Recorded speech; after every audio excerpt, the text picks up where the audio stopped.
क्योंकि आपने 2 साल लगाया है। किसी ने कामचोरी भी करी होंगी, किसी ने कम। देखो कामचोरी हर कोई करता है, ठीक है, लेकिन कोई बच्चे ज्यादा कर देते हैं, कोई बच्चे नादानी में, कह रहा हूं ये इंटेंशनल नहीं होता, नादानी में आपको फ्लो ऑफ द मोमेंट में आप जाके कई बार आप कामचोरी ज्यादा करते हैं, कई बार कामचोरी कम करते हैं, और अब उसको ज्यादा एनालाइज करने की जरूरत नहीं है। अब ये बाकी के जो आपके 3-4 दिन है ना, इनको कैसे समझना है आप उसको देखिए। पहली बात, डोंट एब्जॉर्ब और try to absorb new things. कई बच्चे क्या सोचते हैं, किस किस के अंदर ये भावना आती है कि भाई कि मैंने मान लीजिए ये चीजें नहीं पढ़ी हैं, लास्ट मोमेंट में आप क्या करने की कोशिश करते हो कि यार इनको भी पढ़ लेता हूं, ये लालच है, ये देखना, ठीक है, कि इनको भी पढ़ लेता हूं, क्या पता यहां से आसान क्वेश्चन कोई आ जाए जिनको आपने नहीं पढ़ा था आज तक। अब आप यहां पर सोचते हैं कि सर मैं कुछ नया पढ़ लेता हूं, क्या पता इसमें से आसान क्वेश्चन आ जाए, तो मैं हो सकता है वो क्वेश्चन कर दूं और 4 मार्क फायदे मिल जाए। ये आपके साथ होता है। Don't do this, don't do this, ठीक है, प्लीज डोंट डू दिस।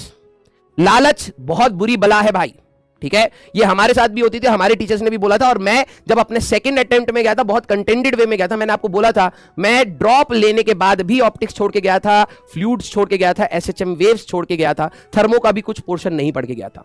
लेकिन मेरे को एग्जाम से पहले ये लालच नहीं था कि यार मैं इनको भी पढ़ लेता हूं, कुछ ना कुछ तो आसान कर लूंगा। नहीं हुआ आसान मेरे से एग्जाम में, ठीक है, लेकिन मैंने कोई चीज गलत भी नहीं करी, जितना पढ़ के गया उतना करके आया, और उससे भी सिलेक्शन होता। मैं ये नहीं कह रहा बहुत अच्छा, लेकिन यस, आप कंटेंटेड वे में अपनी लाइफ को जी सकते हो, उसके साथ आप ये रिग्रेट नहीं करेंगे यार मैं पढ़ के तो सब गया लेकिन मार्क्स नहीं आ रहे। Right right. तो अगर आपका अब ये लास्ट देखो, जो आपकी छूटी हुई चीजें हैं उसको आप सेकंड अटेम्प्ट का टारगेट बना दीजिए। इसके बाद आप कोई नई चीज मत पढ़िए भाई। जब देखो, जब वॉर फ्रंट होता है ना, जब लड़ाई करने जाते हैं, ठीक है, भले ही कोई सेना छोटी हो या बड़ी हो, ठीक है, वो हमेशा जो उसका सेनापति होता है, जो उसको लीड कर रहा होता है, वो हमेशा अपनी सेना का मनोबल बढ़ाने के लिए बात करता है। कभी ये नहीं बोलेगा कि भाई हम तो कम है, वो सेना बहुत बड़ी है, कभी ये बात नहीं बोलेगा। वो हमेशा बोलेगा हम भले ही कम है लेकिन हम बड़ी सेना को भी हरा देंगे, ठीक है। डर भले ही अंदर सेनापति को हो कि यार मेरे कई बंदे मारे जाएंगे, ठीक है, और सेना में भी हो कि यार हो सकता है हम मारे जाएं, हो सकता है हमारा सेनापति मारा जाए, लेकिन वहां पर नेगेटिविटी की बात ही नहीं होती। जब आप किसी चीज से लड़ने जाते हैं, लास्ट मोमेंट आपका स्ट्रेंथ का होता है, और पूरे साल आप अपनी वीकनेस पे काम करते हैं। अगर आप आर्मी का भी थॉट प्रोसेस देखेंगे, पूरे साल भर training training training training training, कहां पर वीक पॉइंट्स हैं सोल्जर्स के, उन सभी चीजों पर ट्रेनिंग होती है। और वही हमारी प्रिपरेशन में भी था। पूरे 2 साल हम लोगों ने अपने वीक पॉइंट्स को भरा है कि यार ये कमजोरी है, इसको इंप्रूव करा जाए, ये चीज हो सकती है, इसको इंप्रूव करा जाए। लास्ट मोमेंट वीकनेस का नहीं, अपने स्ट्रेंथ को रिकॉल करने का होता है। तो आखिरी मोमेंट पर जो आपने पढ़ा है वही आपकी स्ट्रेंथ है, जो आपको मार्क्स देता है वही आपकी स्ट्रेंथ है, उनको अच्छे से रिवाइज करिए। अपने आप को कॉन्फिडेंस बिल्ड करने के लिए कुछ चीजें आपको करनी पड़ेंगी, ठीक है। Attempt mock test. एक बच्चा कह रहा है सर मैंने 2 मॉक टेस्ट दिए और उनको रिव्यू करने में 4-4 5-5 घंटे लग जाते थे, मेरे से हो ही नहीं पाता। भाई एक दिन में या 2 दिन में आप एक मॉक टेस्ट दे, और एक मॉक टेस्ट को रिव्यू करने में आपको कम से कम 6 या 7 घंटे लगेंगे, कम से कम। जो आप क्वेश्चन गलत करते हैं आप उसको समझेंगे, उसके पीछे की थ्योरी रिवाइज करेंगे, उसके फॉर्मूला रिवाइज करेंगे। जो क्वेश्चन आपसे नहीं हुए और आपने वो पहले पढ़े ही नहीं थे, आपको उनको जाने का, छोड़ने का आदत बनाना पड़ेगा। क्लियर। तो रिव्यू करना बहुत इंपॉर्टेंट है, और रिव्यू करने में सबसे पहली बात, रॉन्ग आंसर जो आपने अटेम्प्ट किए हैं, सबसे इंपॉर्टेंट बात। जब कोई भी आपका सवाल गलत होता है, ठीक है, अभी भी आपके पास जो चीज है, हाँ, जो भी आप 1 या 2 ही मॉक टेस्ट दीजिएगा, ज्यादा नहीं। दिन में 2 मॉक टेस्ट देने से कोई फायदा नहीं है। आप 1 मॉक टेस्ट दीजिए, लेकिन उसको अच्छे से एनालाइज करिए। मतलब जो गलतियां हो वो कहां गलतियां हो गई। देखो, जब भी आप कोई क्वेश्चन को अटेम्प्ट करते हो तो आप अनटिल एंड अनलेस आप लप्पा मार रहे हो कि हाँ यार बी मार देते हैं, वो अलग चीज है, मैं उसको कंसीडर ही नहीं कर रहा। अगर आप एक पेपर को अटेम्प्ट करते हैं, तो जब भी क्वेश्चन अटेम्प्ट करते हैं तो आपको कहीं ना कहीं उसकी इंफॉर्मेशन थी।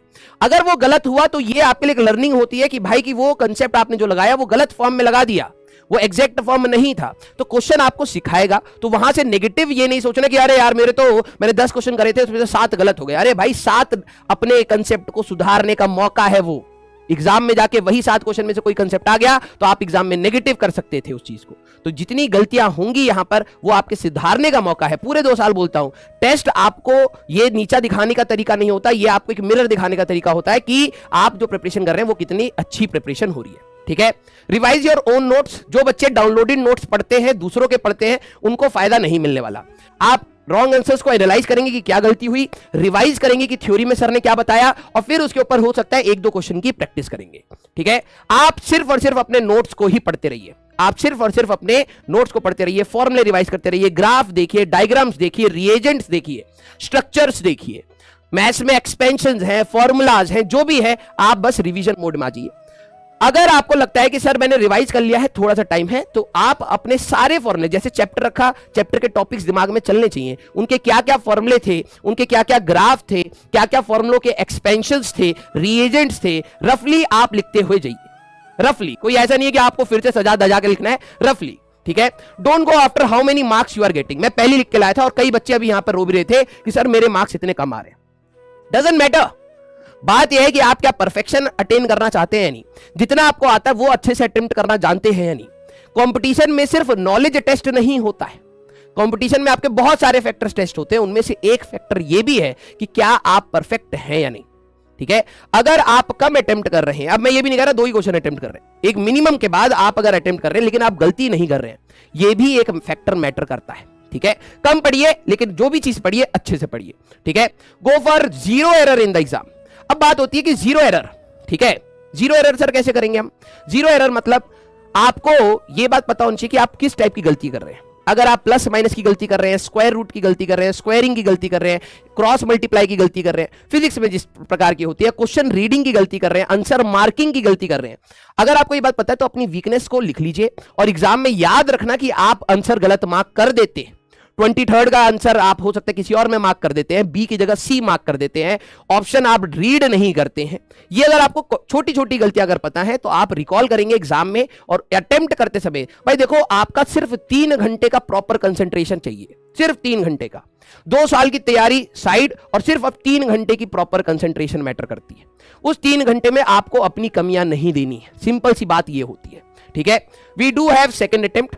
एक आपको देखो, मैं हमेशा ये कहता हूं कि बैकअप आपका ज्यादा नहीं बड़ा होना चाहिए, लेकिन अगर आपको ये लग रहा है कि सर खराब हो गया, तो अगर वो डर आपके एग्जाम में हावी होने लगे तो आपको ये रखना है कि यार ये वाला अटेम्प्ट जो भी मैं दे रहा हूं इसमें मैं मैक्सिमम जितना बेस्ट कर सकता हूं उतना करके आऊंगा और इससे और इंप्रूवमेंट का टारगेट लेके इस एग्जाम हॉल से निकलूंगा। सेकेंड अटेम्प्ट अभी भी मेरे पास है, जो कमियां रह गई हैं उनको मैं इंप्रूव करूंगा। You need to believe in your studies and preparation. आप किसी और पर बिलीव करें या ना करें, टीचर पे करें या ना करें, पेरेंट्स पे करें या ना करें, अपने दोस्त पे करें या ना करें, आपको अपनी मेहनत पर कहीं ना कहीं विश्वास होना चाहिए। क्योंकि अगर आप अपने पर विश्वास नहीं रख रहे तो दूसरा बंदा एग्जाम हॉल के बाहर ही आपको डिमोटिवेट कर देगा। वो सीधे बोलेगा कि यार ये वाला फॉर्मूला बहुत इंपॉर्टेंट है, हमारे सर ने बताया, हो सकता है मैंने ना बताया, हो सकता है सचिन सर ने ना बताया, हो सकता है पंकज सर, सर्वेश सर, किसी ने ना बताया हो आपको उस टाइप का कोई चीज। लेकिन जरूरी नहीं है कि वही चीज आएगी, ठीक है। वो ऐसे वर्ड्स जो बाहर बच्चे बोलते हैं वो आपको डिमोटिवेट कर सकते हैं और आपका मोरल बिल्कुल एग्जाम में घुसने से पहले डाउन कर देंगे। तो आपको अपनी प्रिपरेशन पर थोड़ा सा विश्वास रखना पड़ेगा, थोड़ा नहीं अच्छा खासा विश्वास कि यस जितना मैंने पढ़ा है मेरे को अच्छे से आता है, मैं उसको अच्छे से अटेम्प्ट करके आने वाला हूं। क्लियर?